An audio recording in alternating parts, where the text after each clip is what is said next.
Hey, hey, hey, welcome to Find It. And I am very excited tonight to bring on a very good friend of mine. Her name is Teodora Moga, and she is going to help us find it. What's she going to help us find? Let's find out. Lynn, put on her intro, and we'll be right back with her.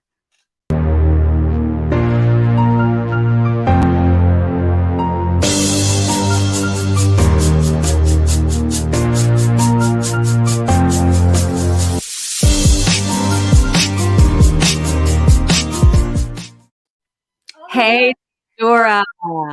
How are you? Oh my God, you make me cry with that intro. It's so Aw. easy. I don't see this kind of stuff about myself.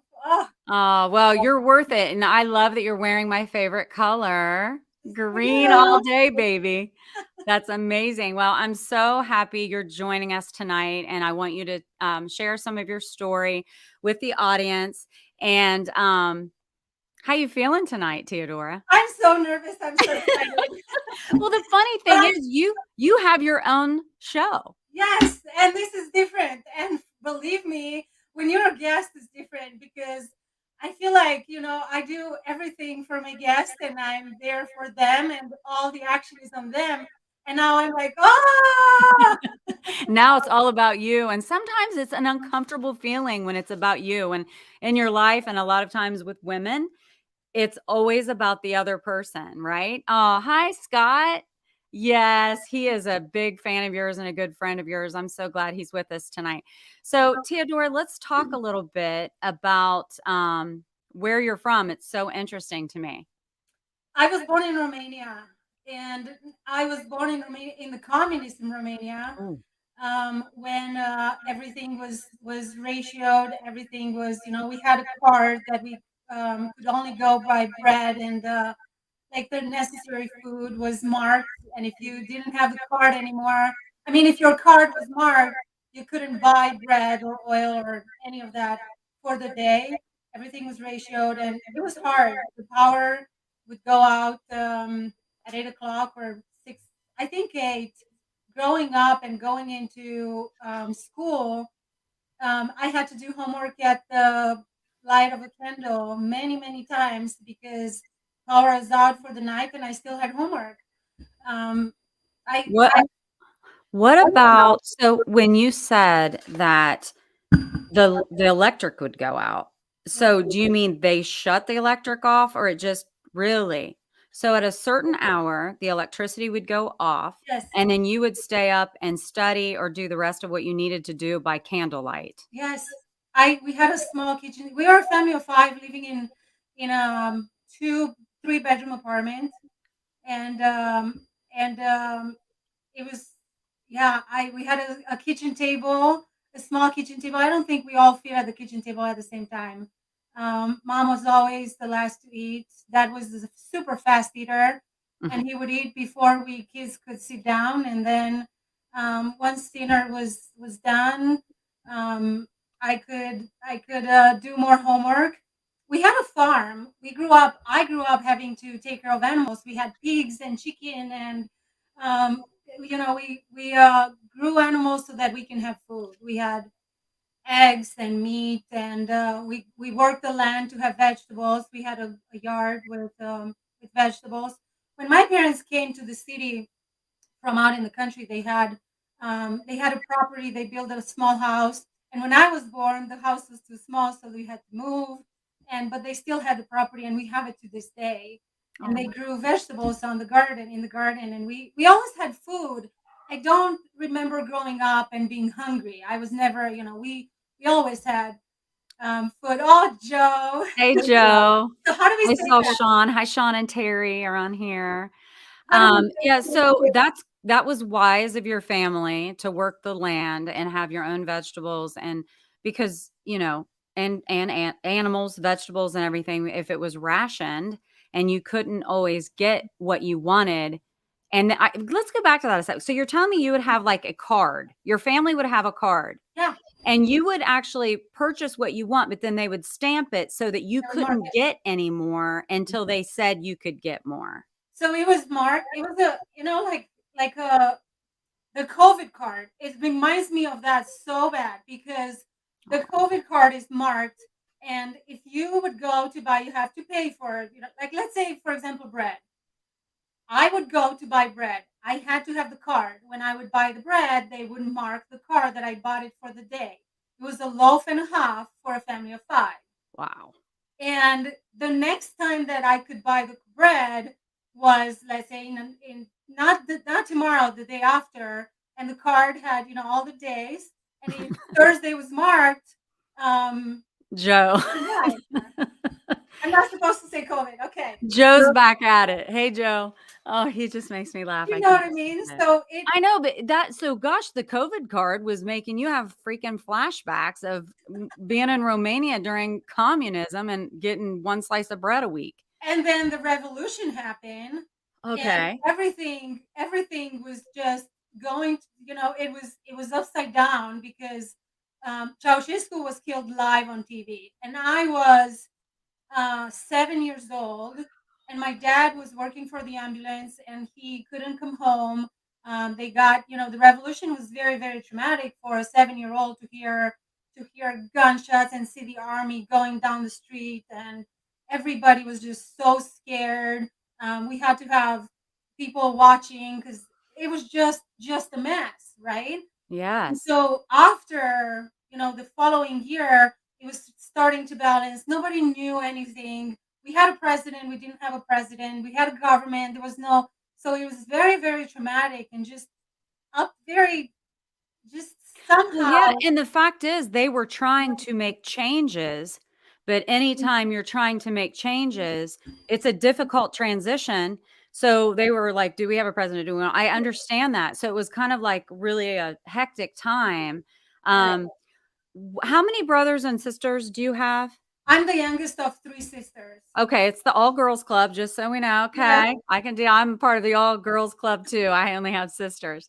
But that isn't that just it took, being born and raised in the United States of America and to hear you, Teodora, talk about how you were raised in a communist Romania at the time, it is very enlightening. And I mean, I've had history classes, I've learned about it, but it's different now that I know you and I can put a person from that country with the happenings, and it hits a lot deeper for me personally.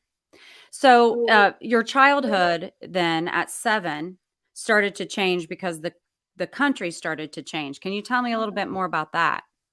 For the first time, I had bananas when after the revolution. We never had imported foods before because they were not allowed to come in the country. I never had exotic like pineapple or bananas or oranges. They don't naturally grow in Romania, so I never had them. Wow. We Yeah. had, everything. I remember, oh my God, we were so excited. We always had a black and white TV, right? And even the cable was on schedule is from 6 to 9. During the day there was no TV. It was just the black and white screen. And then my parents made an effort and we bought a color TV that somebody brought from Germany. And now we had a remote color TV and it was amazing. And there were channels and it was just like a life changing. Like literally we Yeah. went from working the land to now having color TV. That was huge. Yes. So What did your dad do? I heard earlier when you were talking, he was with the ambulance. So my parents were just hardworking, middle income family. My dad worked for the ambulance; he was an ambulance driver, and my mom was a seamstress. But then she got a job and worked at the hospital, um, just taking care of patients. Not at a registered nurse, but I don't know what's under the equivalent here. Yeah. Maybe I just don't in cleaning department, but it's different there. Yeah, well, I'll tell you what, anybody that knows how to sew, a seamstress in my book is at the top because I'm always needing one and I cannot do that myself.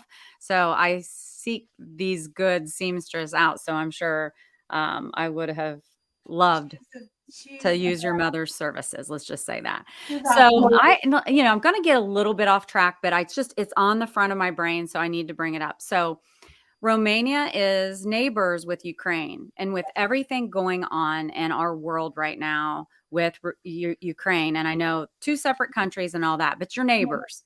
So So, I understand that your family are all still in Romania, right?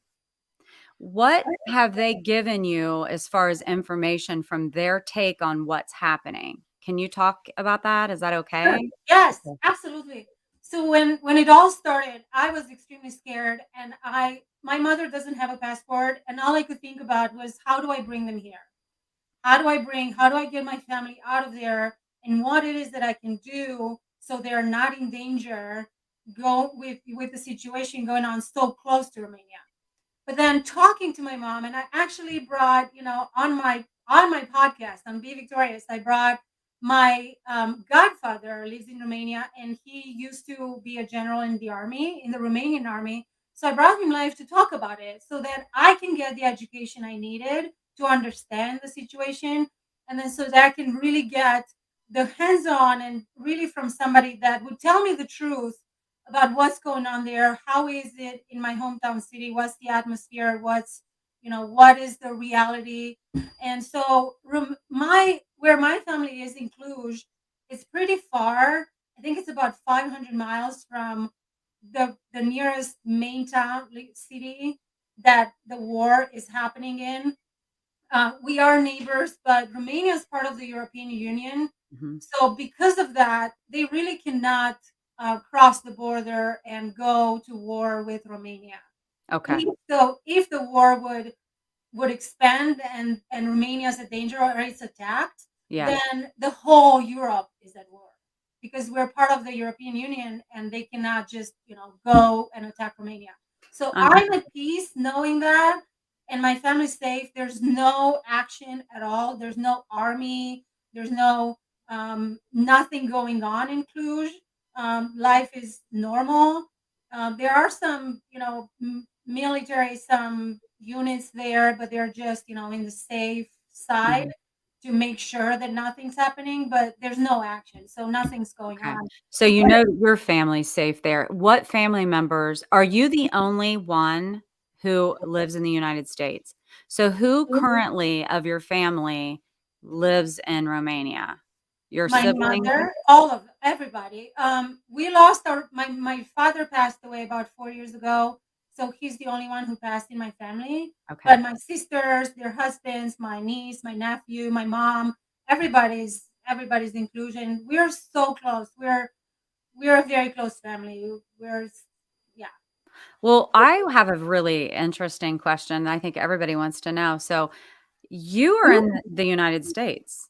And how did you get here? What made you come here? Tell me the story about when you decided and why you wanted to leave Romania and your entire family and come by yourself to the USA. Because I'm crazy.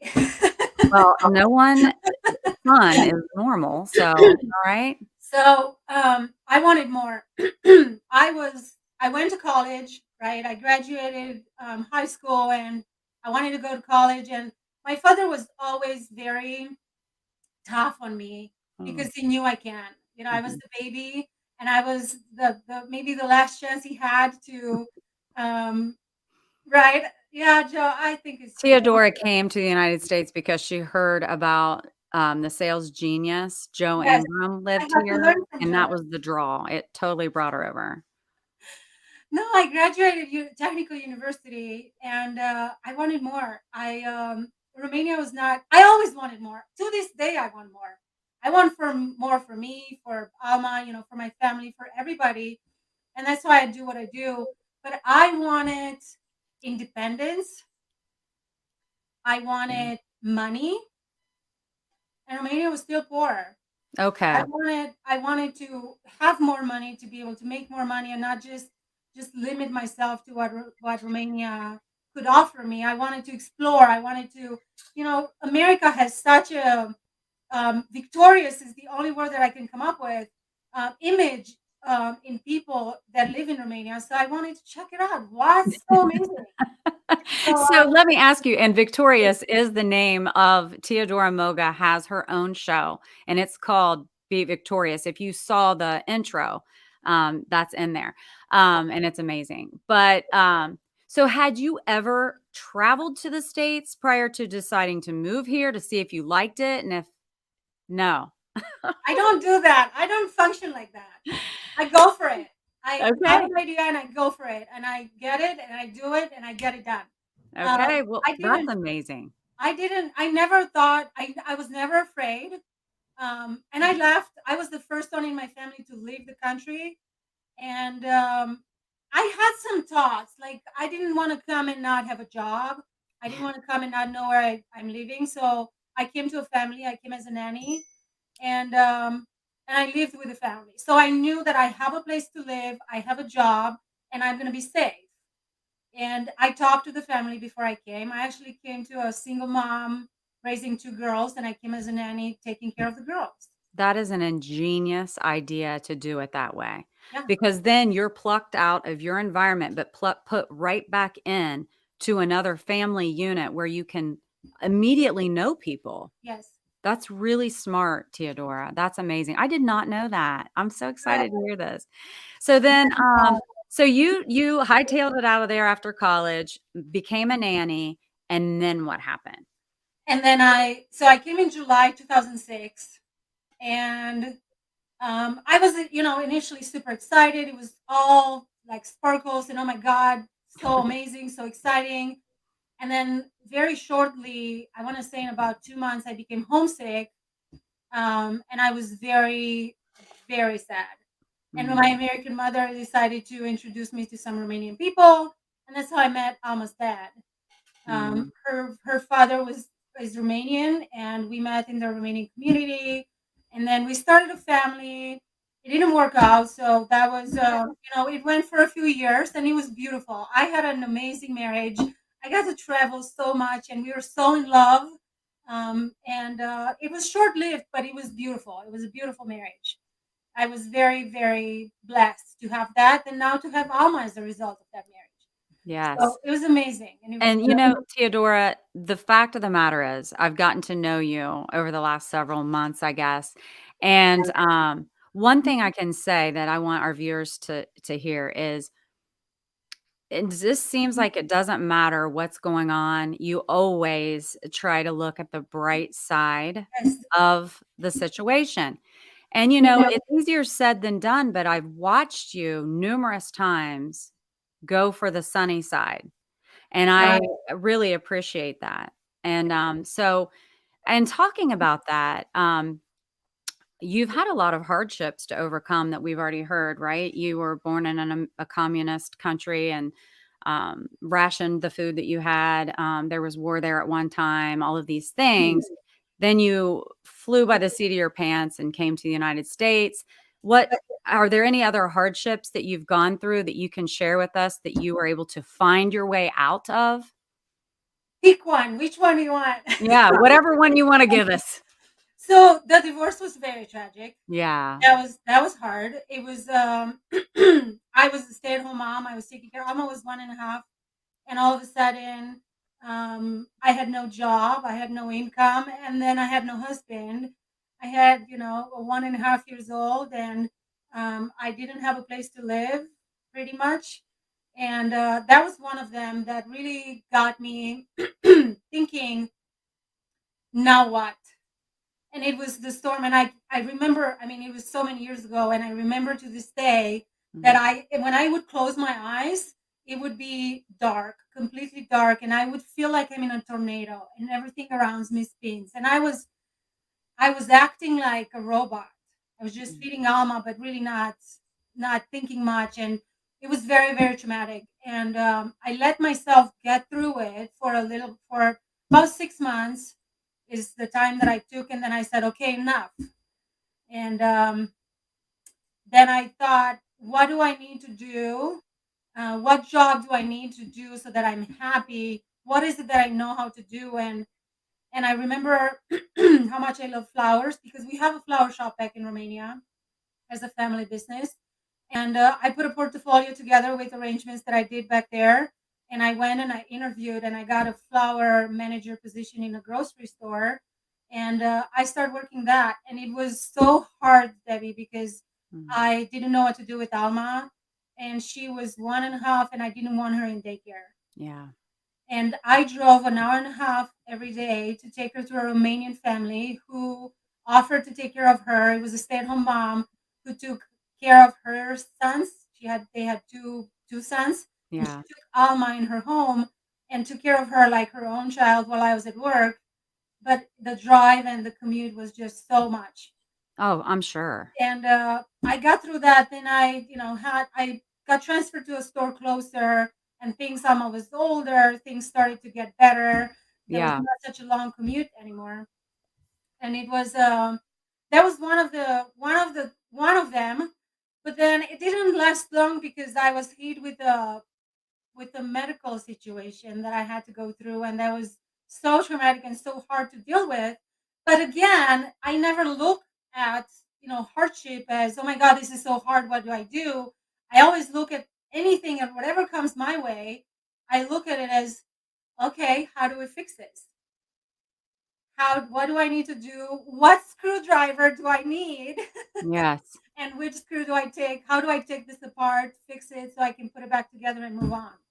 I always So, at every juncture of your life, you have found, so we're finding it here, right? You have found ways to get through it and to become even better because you knew you didn't wanna stay in Romania, and you did leave the safety of your family. You came to the United States. You have a beautiful daughter. You still appreciate the fact you had a husband that you dearly loved, it just didn't work out, and then you do this when she's a year and a half old. So then, what I'd like you to tell the audience is you decided you're gonna find it again, and you said, "You know what? I'm gonna do something else, and I'm gonna be victorious." What is it you decided to do and what you're doing currently? when I'm not supposed to say the word because Joe's watching, but when COVID started, Yeah, it's a dirty word.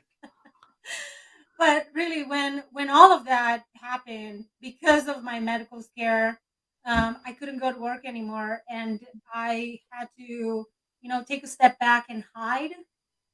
But then I realized that, just like me, a lot of other people need help. And a lot of other people were so scared of what's happening and didn't know anything about money. And finances became the scare of the world. How do we do? What do we do? We don't have money. And all the checks were not enough. People lost their jobs. So Mm, I decided to go into the financial services and help people know how to make money, understand how money works, help yeah, them get out of debt if they are in debt, and really save money in everything they can save money. And I developed a business and I started working with a team in financial services, and it's been a blessing. And I hear so many people saying COVID actually was a blessing, and it truly changed my life. yeah. And I wasn't so, prepared for that. yeah, we can say COVID really wasn't a blessing, but we can definitely find the good in how it changed our uh, the way we think and the way we know that we can do a whole lot more um, on Zoom calls, right? Like Zoom boomed for a period of time, and now we know we can do that. And also, just like the StreamYard and us being able to, you're clear across the United States from me, but wow, here we are right here together talking like you're right across from me. It's so amazing technology in that way, and we do appreciate that. But now you do other things, right? Don't you have other businesses? I do, yeah. Yeah. I kept, the floral talent is a passion. I have a talent, and I have a special talent to put flowers together in arrangements that really come out super beautiful. And so I kept my floral passion as a business, and I do special events. So I do weddings and funerals, and just Mhm. really, I wouldn't, create a $50 arrangement to deliver it across the town. But I do flower arrangements for special occasions. That's I awesome. do. Last year was actually everybody started refinancing their loans, and so I started. I went on my own online, and I've learned how to become a notary, and I There you go. became a loan signing agent, and I started closing real estate transactions as a notary signing loan agent. Well, that's great. So And see, you just you see an opportunity and you go for it. And the thing I love is that just like you took off from your homeland over here, you see opportunity. You don't wait around. You just take action, and that's really, really cool of you to be that type of person. And you're just like a bright light. You really are. And I know we're not going into detail about all of the things that you've had going on simultaneously in your life, not just a marriage and um, a divorce and all of these things. There's a lot going on in your life that I do know. And I just want the audience to realize what a super special person you are. And that when you say to someone, hey, let's look at the bright side, you're not just spewing this, you believe it and you live it yourself. I wanted to ask you, do you have friends from your childhood that you stay in touch with today? yes, I have one of my best friends from childhood. We used to live in the apartment building that we lived, where we were in one entrance and she would be in the other entrance. She's in LA. I think she lives here. Oh, wow. We're very good friends. She's actually in vacation in Romania right now, and Alma and I are going to Romania in 2 weeks. That's what I wanted to ask you, because when before so you're going in a couple of weeks to Romania to take Alma, your daughter, So correct? Alma spends summers in Romania with my family every year. Okay, that's so I take fun. her in May, at the end of May, right before school ends or close to the end of the school year. And then I pick her up at the end of summer and I bring her home. And I like to do that because it's important to me for her to spend time with my family, um, learn Romanian and be fluent in both languages. Even though I speak Romanian to her here all Mhm. the time, like her and I speak Romanian, it's not enough. Yeah. All the she hears more English than Romanian, and so when she goes to Romania, is so much powerful to Mhm. her. And just spending time with my mom, she leaves to have Alma there.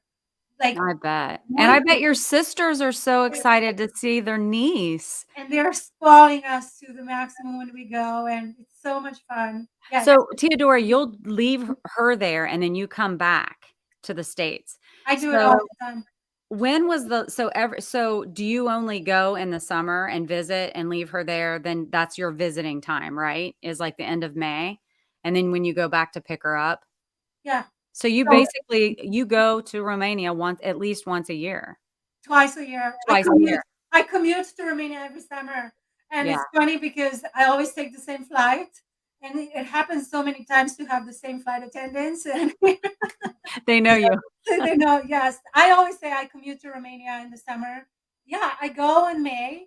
I leave Alma there for the stuff for now. She's growing, and it's harder for her to stay because she wants to be with her friends, and but it's so hard. I don't want her to have to go to to summer camps, and it feels like a schedule, and it's Yeah, so much for a child to have to go mhm. continue their school schedule through the summer I agree. because We I work. everybody needs a break. Yes, and I agree. I can't leave her home alone. She's not the age limit yet, so Yeah. she has to go. And I need a break. I need to be able to party. I need That's right. You need some mom's downtime. You need to, I totally understand. Let's be real here. I mean, anybody that says they don't need some alone time, I worry about people that say that. I I do. don't think it's accurate. I don't think they're being completely honest. But yeah, so that's so cool that you get to go back there. And the other thing I love is the fact that you talk to your daughter at home in Romanian, so she's at least getting it a little bit. But I agree, when she's in the country, in Romania, It's different. everyone's kind but, a lot of people in Romania speak English. They learn that as their second language, is that right? I've learned it starting second grade, and when I came to America, everybody in the neighborhood would say, "Oh, you're the new nanny." And they would speak to me like super slow, and I'm like, "Hi, I'm Teodora. Nice to meet you. Which house is yours? How long have you lived here?" And they'll be like, "How do you speak such good English? Yeah. How long have you been in America? Is this your second year?" Well, I studied it on my way on the plane ride to America. I got it. No problem. No Oh, problem. Do you know, I looked up your name and the meaning of Teodora is God's gift. Wow. And I love it because I do adore you, and adore is in the middle of Teodora. Yeah. So good. thank So you. good. Thank Let me ask you, of all the things that you've gone through and that you're currently going through, let's face it, you have some things happening here. What is a message that you could give our listeners about finding it? And, that means finding happiness, joy in yourself, self love, you. anything that you've learned along the way in your journey that you can share with our listeners that made an impact on you. Yes. If you have to find something, the first and most important thing that anybody should do and has to do is stop caring about what other people think about you. Amen. Can I get an amen? Let me tell ya, and that's a hard one. That's I've tried to let it go. I'm a lot better than I used to be. I really am, and it's difficult for people to accept if you've always been a people pleaser, and then you start backing away thinking, I'm gonna try to please myself a little bit here and be happy and joyful self-love. Then they're like, "What? You've changed." And it's like, "I really haven't. I've changed trying not to make you happy. I'm gonna try to make me happy." So were you kinda like that too? Were you a people pleaser, All Theodora? the time, all the time. I was in a relationship for after the divorce. I met somebody and I stayed in a relationship for almost 5 years because I always cared more about what he wants and how his expectation to be met, and really didn't care about what does Theodora want and how does Theodora see the future. And when I realized that he's not the guy that will fulfill the future that I need for Alma and I, and finally stopped it, I was such a liberating moment. It was Mm, like turned off the light and really dropping the care of other people off our shoulders. It's so much easier to live life and reach the goals that you have and move forward and really truly find it.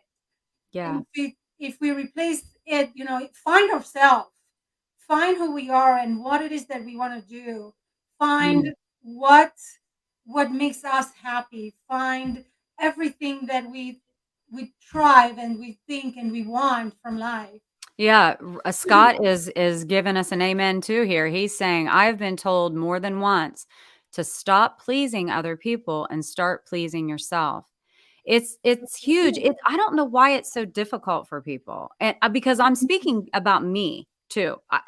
It is. It's almost like you fear how you're going to be perceived, right? Don't you think that? And then, but who cares? Because if you're being your authentic, genuine self and you're not pleasing someone else by, agreeing or just, "Oh, I can do that. Sure, I'll do that. I'll put that on my plate too because you really want me to." And then you stop doing it and it is liberating. You're right, Teodora. You really start to find yourself, like you said, find you, love yourself, and not in a conceited, selfish way, just an authentic, genuine way.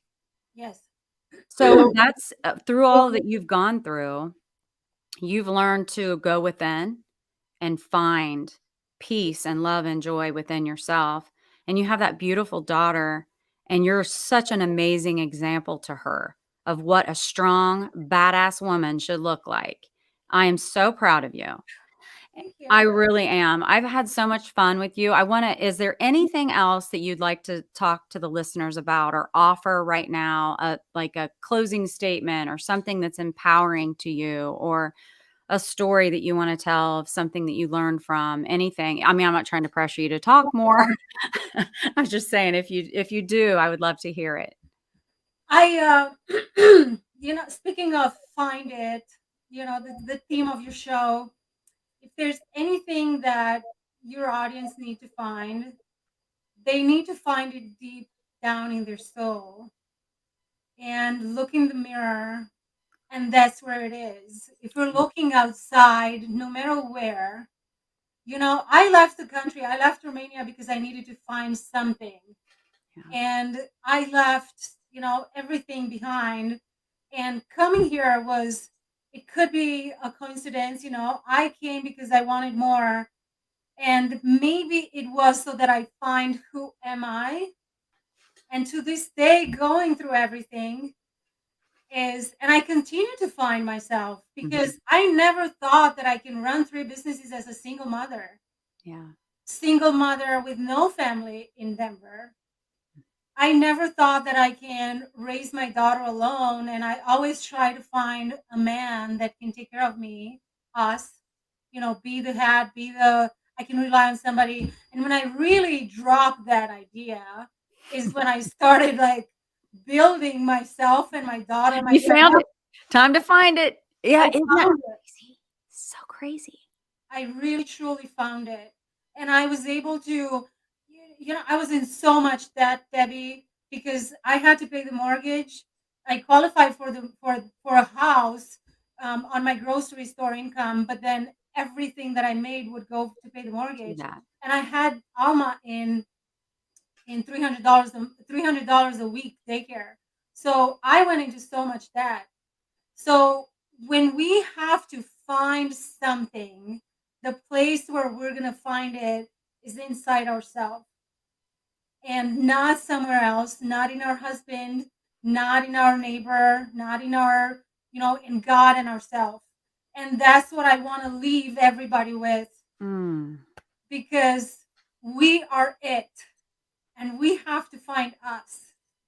And finding ourselves will find financial independence, true happiness, amazing adventures, everything that we desire, every single goal that we have will be found when we find ourselves. I love this. This is a beautiful message. I'm gonna listen to this back too because I have goosebumps, It's true. You chills, know because it. it is so empowering, and it's like you kinda know it, but you gotta live it. And I'm so proud of you, Teodora. I'm so grateful to you and honored that you came on Find It and are helping us find it. And I wanna say one more thing. When you said, if you're trying to find happiness in somebody else, then you're never gonna find happiness. Because if you don't have it inside, then no one's gonna be the right person. And also, I almost feel like the right person didn't come along for you for that support system because you didn't find who you were yet, and you wouldn't even have known if it was the right person or not until you found you. That's amazing. What message do you give your little girl about, well, she's probably still too young to really have that message, but like, what message would you tell young women, let's say that, like my daughter's age, about, you know, finding it? So the same kind of deal. It's like you don't need a man, but tell me again. Just say it one more time, then we'll wrap it up. So the message that I would tell your daughter who's, graduating, right, Mhm. is to not be afraid. What I tell Alma all the time is if you don't try, you will never find it. And if you fall, if you fail, if you fall, if you go into hardship, you would never be able to find whatever you're looking for if you're afraid and if you don't try. So the message that I always tell her is don't be afraid. Just go for it. Yeah. Trust yourself. If you want to climb a tree, I have so many trees in the backyard. Just like, can I come and climb a tree? Absolutely, go for it. But make sure you know where to step, you know what to hold, and you Mhm. trust yourself. When you trust yourself, you can do anything that you want to do. But Woo! fear is Woo! holding Woo! us Say that again. Say that. Can't say it louder to the people in the back. Say it again. when If you you trust yourself, you can do anything you want to do. When you trust yourself, you can do anything you want to do. Oh, girl, that's true, and I know it's not really an analogy about the tree because your daughter, you've probably really said that about, but Yeah. that's a great analogy, actually. Like, go climb the tree, just make sure you're hanging on and know where to stop. Like, don't blindly go into something, but be careful, but go for it. Love the message. It was so hard to leave Romania. I was scared. Like nobody ever flew in my family. And I said, I'm going. I don't care. And to this day, I don't care. To I'm this going. day, you got on that plane, you flew on over, you did your thing, fearless. Maybe a little fear, but you did it anyway, right? You do it. You have to do it anyway. Because if you don't, you limit yourself and you stop yourself from achieving your dream, seeing what it is out there. How is it? What can be different? What Mhm. you're just stopping, and that's just not fair for your life and for everybody else. You can bring so much light to the world, but if you limit yourself, you just keep it shut off. Why would you do Yeah, that? Don't. exactly. Jennifer Valentine just popped in. Sean Benson, hey babe. They are loving this, loving this. I am too. And the message is loud and clear. And the reason for me it resonates even more is because I know what you've done and what you're continuing to do. And you just continue to climb, climb, climb, reaching goals, slaying them, baby. So super proud of you. And with that, I want to say real quick, if you look along the bottom, Teodora has a website. You might want to check it out. You can follow her, find her on social media and different things like that as well. And I want to give a super big hug, kiss, and a thank you for being on the show and enlightening us. Much love. I'll catch you later. Stay tuned for outro. Outro. Stay tuned for the outro. Come bring it on over, Lynn.